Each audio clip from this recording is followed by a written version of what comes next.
Gitu loh, kekecewaan. Bukan tentang masalah hukum.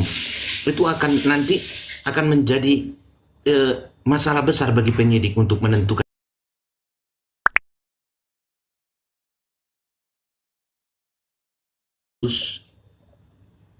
Itu loh.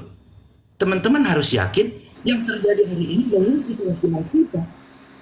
Nggak, Bang Bob, sebelumnya mohon maaf saya potong ya, biar tidak menjadi framing bagi teman-teman Kristen yang di bawah juga ya. Disangkanya Bang Bob ini penyusup atau menyamar atau apa. Sebelumnya Bang Bob kenal nggak sama Ratu Entok?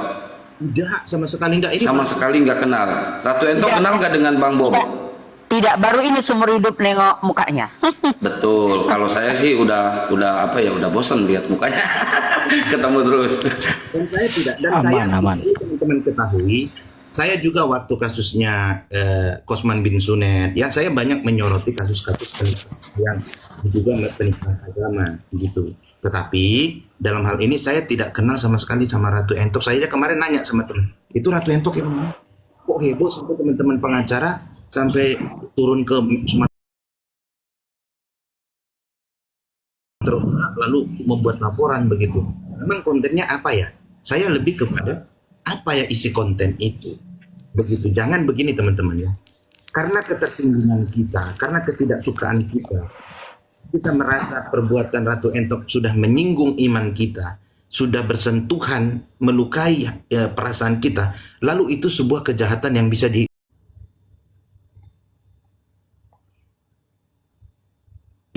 Jika ia berambut panjang, coba Bang Bob. Apakah itu suatu penghinaan kalau misalkan Yesus berambut panjang? Silakan Pak Bob.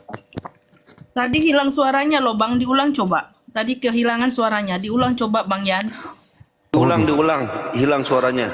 Oke, bukankah alam sendiri menyatakan kepadamu bahwa adalah kehinaan bagi laki-laki jika ia berambut panjang? Jadi, Bang Bob di sini hina kalau laki-laki itu berambut panjang.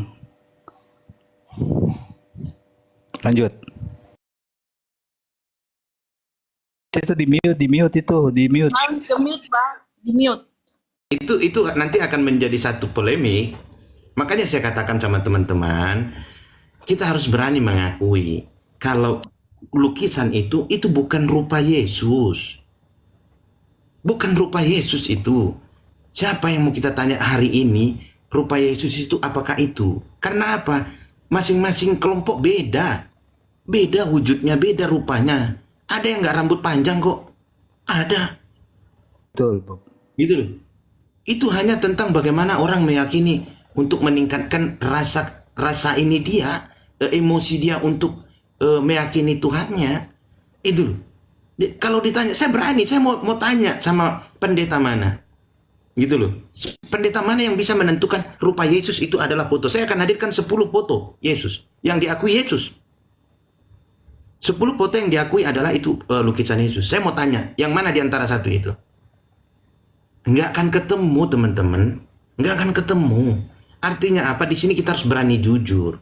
Kalau kita tersinggung karena kita yakini foto itu adalah foto Yesus, gambar yang kita yakini itu adalah gambar Yesus, itu hanya ketersinggungan dan rasa kecewa terhadap apa yang disampaikan oleh Ratu Entok. Sama seperti kalau saya berteman, terus dia lihat-lihat pasangan saya, gitu loh, dia tulis nama pasangan saya atau dia ganggu, saya tersinggung, apa kok ganggu pasanganku, nah, gitu kira-kira ya, ketersinggungan, gitu loh, kekecewaan. Bukan tentang masalah hukum, itu nanti akan menjadi masalah besar bagi penyidik untuk menentukan ini, apakah itu memang lukisan Yesus. Begitu. Nah, ya ini kembali ke Ratu Entok. Kalau misalkan Ratu Entok butuh pendampingan, silakan berlanjut sama Bang Bob dan lain-lain. Bukan ke situ, arah saya bukan ke situ. Saya enggak. Misalkan kalau butuh, ini kan ada Bang Daniel juga, lawyernya sama Pak Yan ini. Kalau misalkan pengen ngobrol secara secara ini di belakang, silakan gitu ya. Ya, begini. Bang Nandar, Bang. Aman. Kalau konsultasi, saya selalu buka wacana di TikTok, di YouTube, dimanapun itu ya, Bang Kian Santang ya. Saya selalu open kok. Siapa yang mau konsultasi tentang hukum, monggo silakan, bebas. Dan saya tidak pernah memikirkan ininya itu enggak. Selagi kita bisa Iya. Kalau mau konsultasi silakan ya. Tetapi saya tidak punya tujuan untuk bagaimana biar direkrut jadi pengacaranya Ratu Entok, tidak. Karena kebetulan juga saya di Jakarta ini sampai 3 bulan lebih, itu karena ada perkara klien yang saya tangani, artinya saya juga ada job kok gitu. Saya bukan kekurangan job atau saya kekurangan perkara. Baru kemarin saya dari Makassar lagi terkait dengan Deng Kahar itu yang diduga disiksa lalu meninggal itu. Nah itu, nah artinya teman-teman harus paham, saya berbicara di sini pure karena saya bertanggung jawab untuk menyampaikan apa yang benar dari apa yang saya ketahui di bidang ilmu hukum, begitu teman-teman. Mantap lah itu. Luar biasa. Mantap bosku. Takbir, takbir. Nora pun bebas, takbir. Ya. Jadi kalau dari Entok gini bang, kalau dari Entok, nah dari awal kan karena Entok merasa Entok sudah bersalah menyinggung perasaan teman-teman se-Indonesia Entok, satu negara, makanya Entok minta maaf tuh di TikTok, di akun-akun Entok semua, di semualah, di Ebong pun juga ya. Nah, jadi perasaan Entok bakalan damai nih kan gitu. Enggak, Ebong apa sih? Pace Ebok. Apa lah itu? FB bang, aduh. Pace book. Pace Book. Facebook. FB.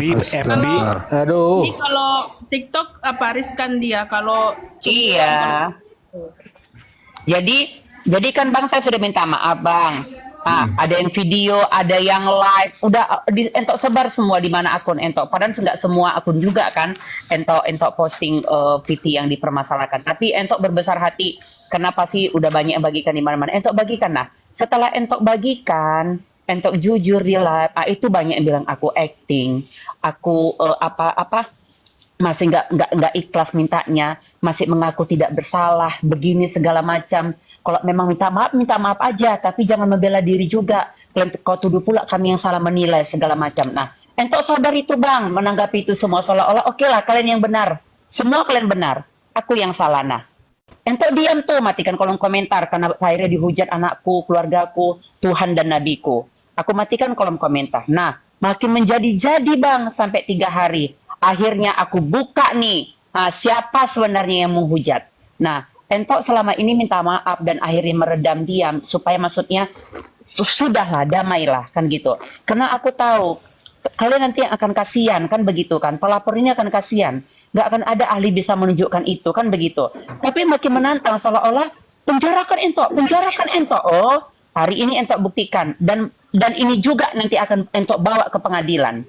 Nah, bisa nggak mereka? Nah, gitu. Jadi, mendingan damai saja, bukan Entok so hebat gitu. Entok udah mengakui salah dengan menyinggung perasaan kalian. Tapi kalian makin pijak tuh kepala Entok. Bahkan si Magdalena tuh menggiring orang, marah-marah di rumah saya suruh buat konten. Saya ikutin, akhirnya dia rupanya musuh dalam selimut.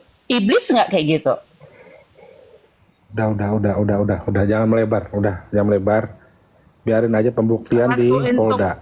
Ratu Satu Entok begini. jangan Gini. Ini saya tambahin sedikit dari kata Bang Bobson ya. Hukum Indonesia itu bukan apa yang diketahui, tapi apa yang bisa dibuktikan. Itu satu. Iya, betul. Ya. Jadi ini harus buktikan. Dan kedua, karena mereka yang melapor, beban pembuktian itu dari mereka. Itu aja. Kita hanya defensif aja. Mereka membuktikan. Kalau mereka nggak bisa membuktikan, baru kita counter attack. Udah itu aja. Cukup, kita nggak usah bahas apa-apa lagi. Kita udah tahu sini, Bang Bobson juga sudah mengatakan yang sesuai dengan hukum yang berlaku. Jadi Bang Bobson di sini berbicara bukan membela kanan kiri.